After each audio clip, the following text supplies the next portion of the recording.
How to delete contacts on Android. So in order to go ahead and delete your contacts on your Android phone, you need to go ahead and tap on this phone call option from the home screen. Once there, tap on switch your tab to the contacts section that is in the right hand side of the screen. Now this will give you the list of the contacts. Go ahead and tap on the contact that you want to delete.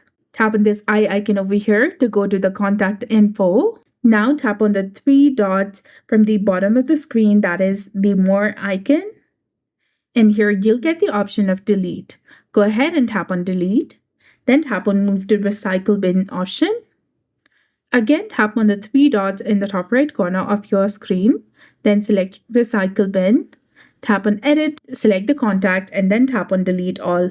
Tap on delete again to confirm, and you'll be done. So that's it for this video. This is how you can delete contacts on Android. So if you found this guide helpful, please like, share, and subscribe. Thanks for watching. We'll see you again in the next one.